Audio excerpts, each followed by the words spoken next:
Hi friends, কালকে তো দেখেছো ভাইফোঁটার অনুষ্ঠান আমরা করেছি।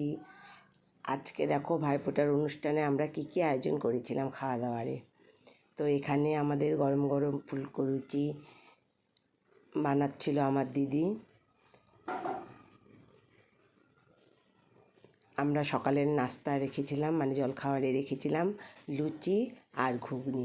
দেখো লুচিগুলো কি সুন্দর ফুলেছে, তাই না? এই দেখো ঘুগনি, ছোলার ঘুগনি করা হয়েছিল, আর সঙ্গে ছিল মিষ্টি, মালাইকারি আর রসগোল্লা। দু রকমের মিষ্টি রাখা হয়েছিল।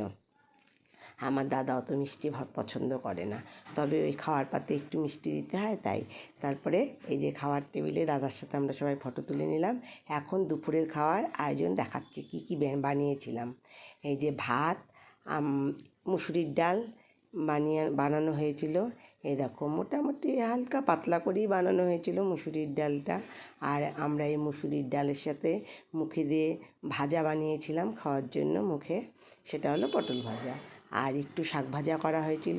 আমরা শাক ভাজার সাথে লঙ্কা ভাজা পছন্দ করি বলে কয়েকটি লঙ্কাও ভেজে নিয়েছিলাম, শুকনো লঙ্কা।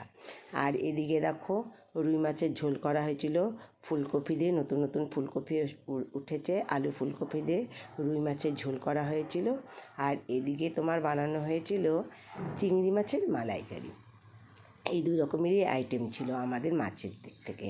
আর খাওয়ার পাতে লাস্টে একটু চাটনি না হলে হয় না, তাই টমেটো চাটনি বানানো হয়েছিল।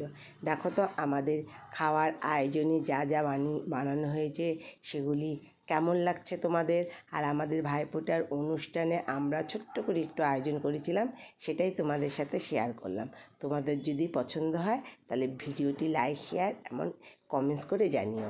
এদিকে দেখো দাদার খাওয়ার বেড়ে আমরা সুন্দর করে দিয়েছি।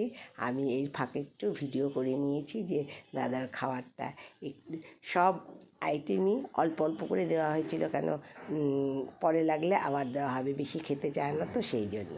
তো দেখো কেমন লাগছে, আমার দাদা এখন খেতে বসবে। আমরা খুব খুশি ছিলাম কালকের দিনটি তোমাদের সাথে, সেই জন্য শেয়ার করলাম। আমাদের সাথে থেকো। আজকের মতন টাটা।